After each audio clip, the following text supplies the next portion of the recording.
You have to make positive body language with me. I used to be a slut for Black Friday deals. Also, this is Mochi, my little new baby. He's the light and joy of my life. He's this long right now. I don't know if it's just me, but I'm feeling very disenfranchised by the whole retail industry and capitalism and the economy and the society and everything. So that's great. Alright, this video has 3 simple goals that I wrote down somewhere. Ta-da! You don't need to see that part. 3 simple goals. 1. See how the Black Friday ads are this year. I realize this is a flawed plan because I'm forcing you to watch ads, but we'll make it fun together. 2. See how the deals are this year. Most retail stores are struggling with foot traffic, so let's see what the deals are, especially for the brick and mortar stores, to get people to actually come in and shop. And 3, see how the in-person shopping turnout is. Go out and do in-person shopping for Black Friday. I'm going live in the streets for you and on the streets for y'all. This is for research purposes only, and I will not be buying anything. Also, if I seem more tired and haggard than usual, it's because I'm tired and haggard of late-stage capitalism. Also, I woke up earlier than I normally do this morning, and I did hot yoga. I used to go crazy for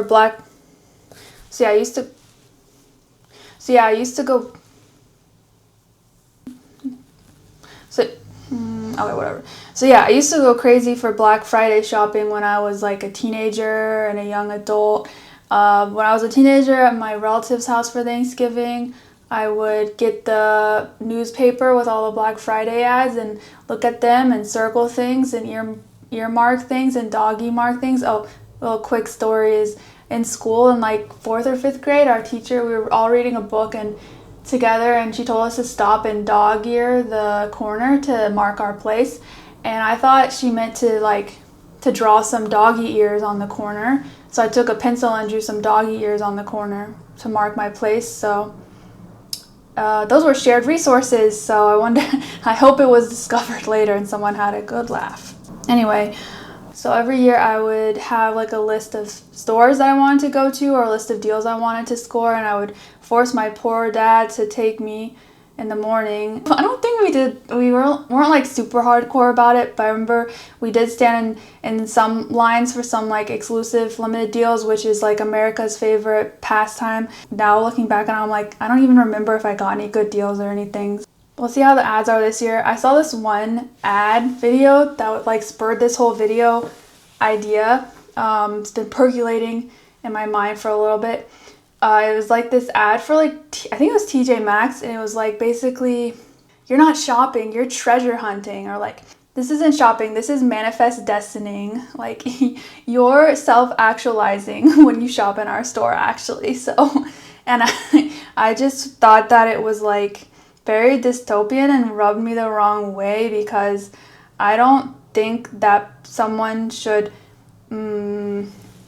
base their whole personality around shopping, or even a large portion of it around shopping or physical goods or material goods, things like that. So a lot less people have expendable income, and a lot less people are like hip to shop right now. And so I think the ad is like trying to play on that, it's not just, you're not just spending money, you're being your best self. I'll see if we can find that one. And then we'll also watch some from other major retailers. Let's watch some ads together. So I think this one is TJ Maxx, but it's not the one that I was thinking of, but here's this one.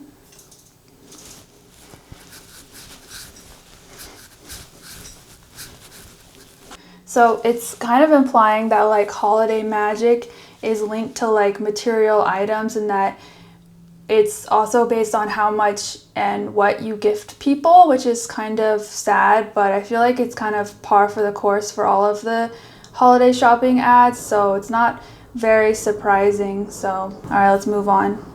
Next is a American Eagle ad with Martha Stewart. This gift is giving.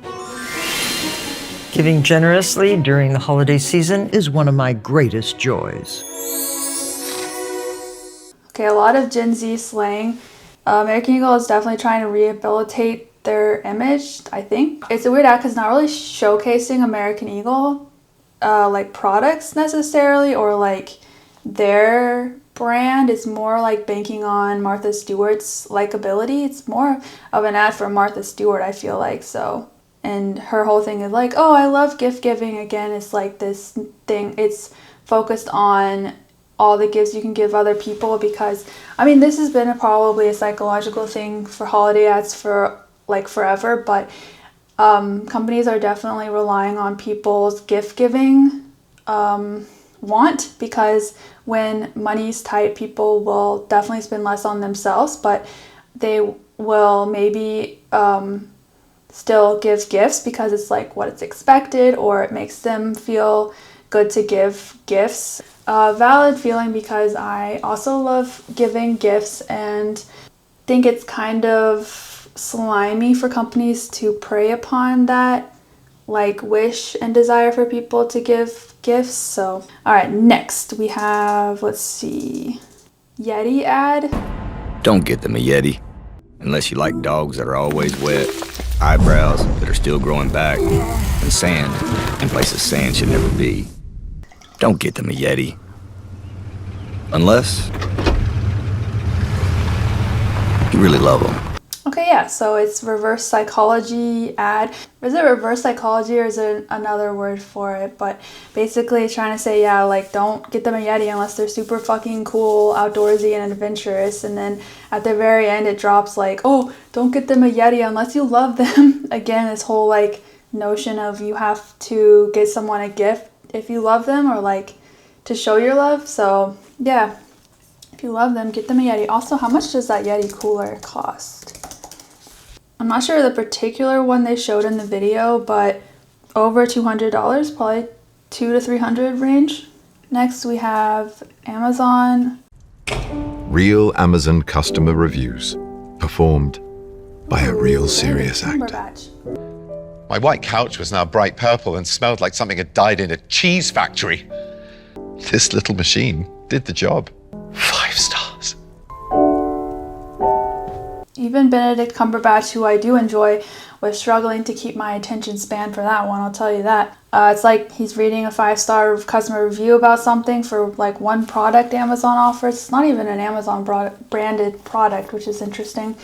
But I guess someone in Amazon marketing cooked up that idea of having a review read in a actor Shakespearean dramatic way. Next we have Gap, which I did like their cat's eye ad, so let's see. I can almost see it. How long is this ad? Oh god, minute and a half. Okay, I'm gonna be honest, I'm gonna have to pause and skip the rest of that one. I'm not really one for musicals. She has a beautiful voice. Maybe I am a Grinch and I'm just not for like holiday singing and just musicals in general. I don't know. Okay, next we have Tarjay. So, what are you into? I thought you'd never ask. I've already started my list. You can't go wrong with the Nintendo Switch 2. Ooh, gamer. Ooh, a gamer. So sorry. Oh. Just had to put something on the naughty list. How do you get on that list? You want to be on the naughty list? Oh, no, gross. Start your gift list now. So they brought back a character from last year called Chris K. He's known by his fans that I guess he has as being like a hot Santa Target employee, so shoppers who want like a silver fox to show them around the store. Also, this reminds me of Target's latest inane decision in their employee guidelines for greeting, which I would like to... my feet fell asleep because I'm sitting on it now.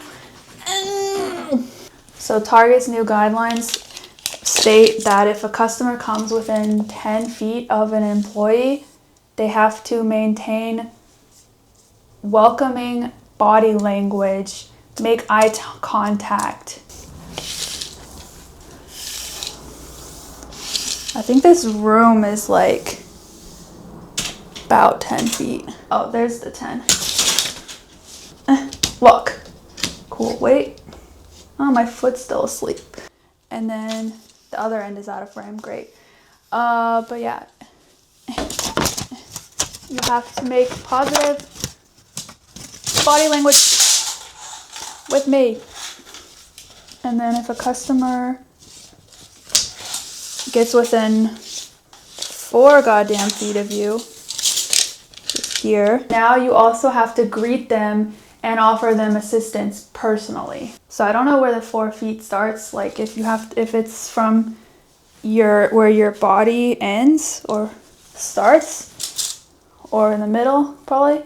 Let's go, I don't know, let's go with where my body ends to be safe. So this is the distance right here that I'm gonna try to stay out of for target employees because I do not like to be perceived. Also, it's crazy that they have this new rules like coddling behavior, and kind of patronizing to the employees. All right, Starbucks. Yeah, I'm gonna be the man who wakes up next to you.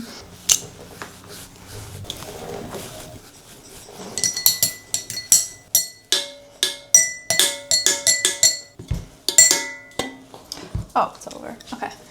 I haven't been to Starbucks in a very long time and I don't support Starbucks. And so I gotta think on it for a little bit, but basically it makes me think that they're struggling to get foot traffic, or their foot traffic is, I'm gonna stop waving this knife around. They're struggling to get foot traffic, and so they're trying to rehabilitate their image, and also with the couple in the store. And what was the ending? It says together is the best place to be.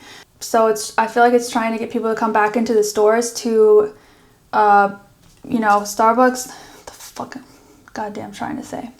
What am I trying to say?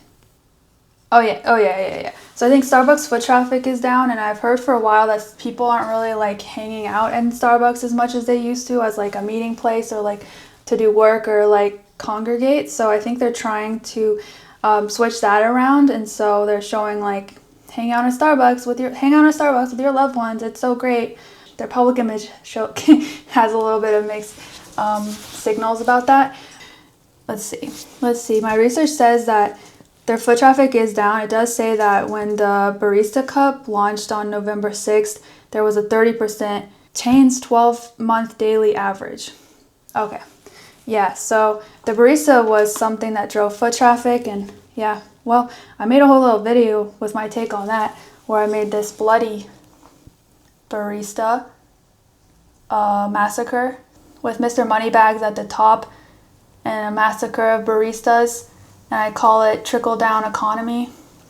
So that video's up, and my kind of, you can see, definitely, hopefully see my take on that. But then it says here that Starbucks is cutting 30% of its menu, remodeling 1,000 stores, and shifting to drive-through orders. Maybe they're not trying to get people to hang out in their stores. Okay, enough of watching those ads.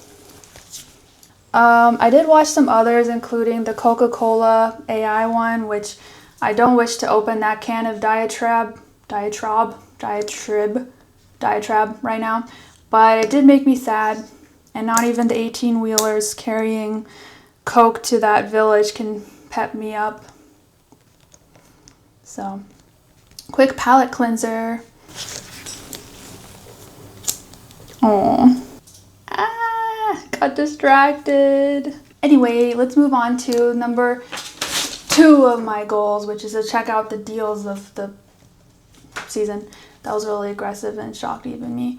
Let's check the post with this totally normal guy. Ew. So the top 10 Black Friday deals. We begin with one of the best TV deals I've seen so far this year.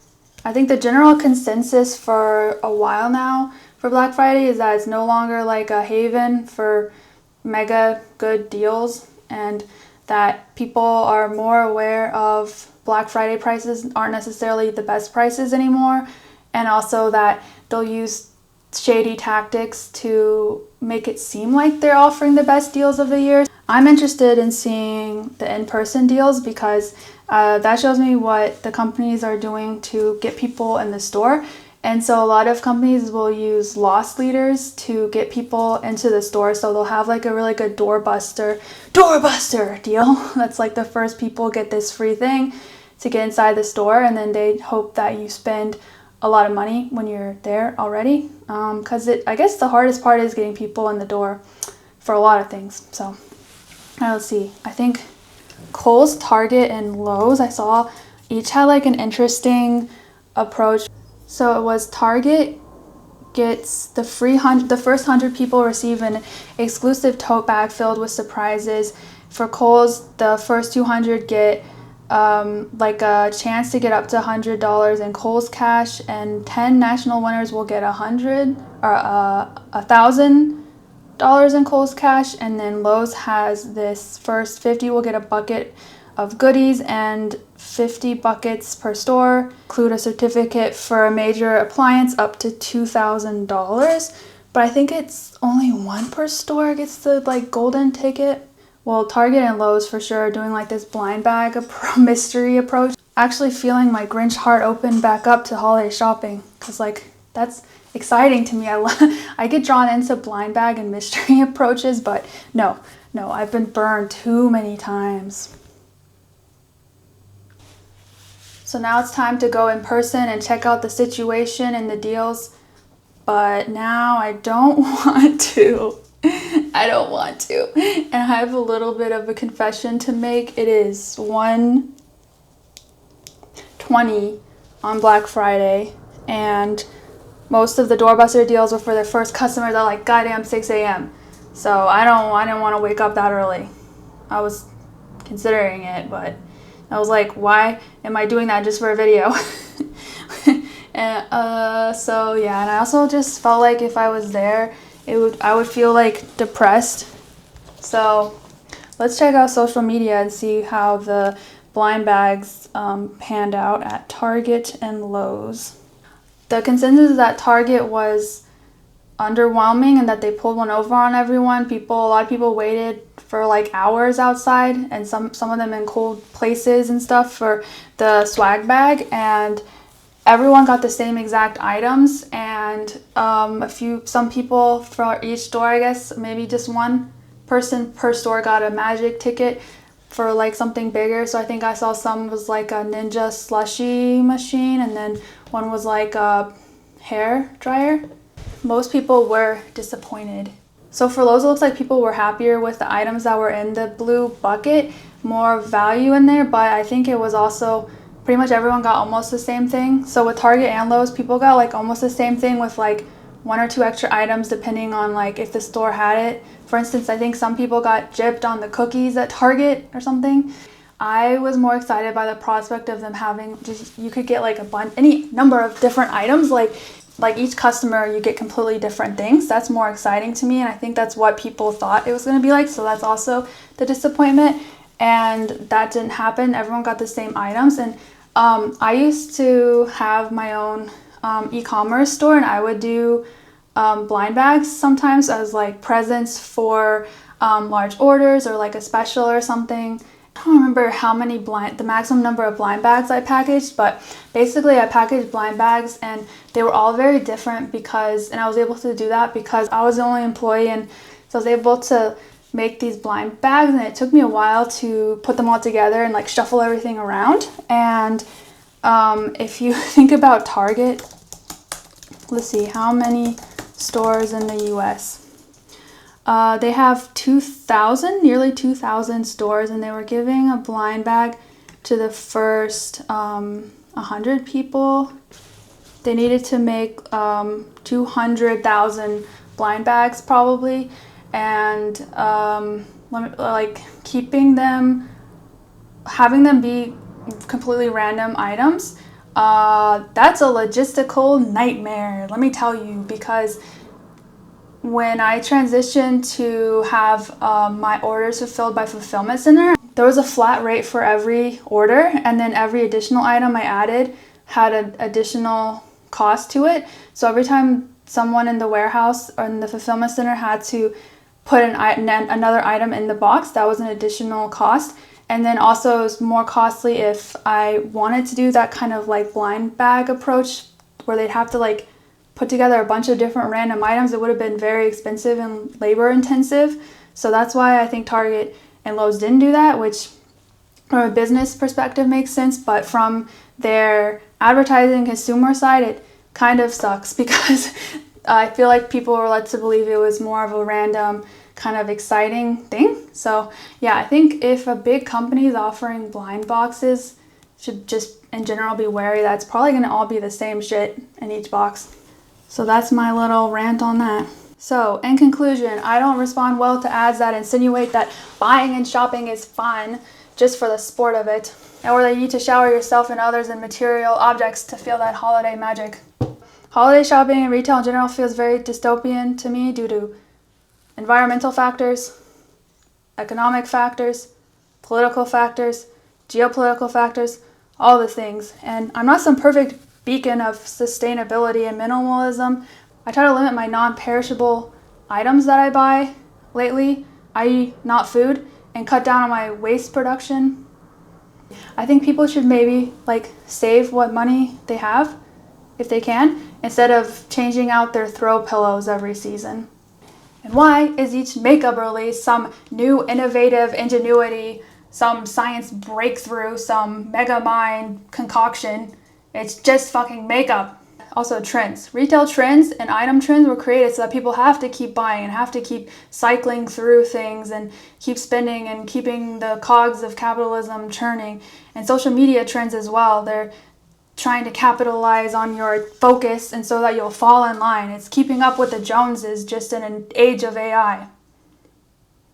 Whew, okay, I've calmed down. That's it for this video. Also, I couldn't find that one ad that started this whole thing, so bye.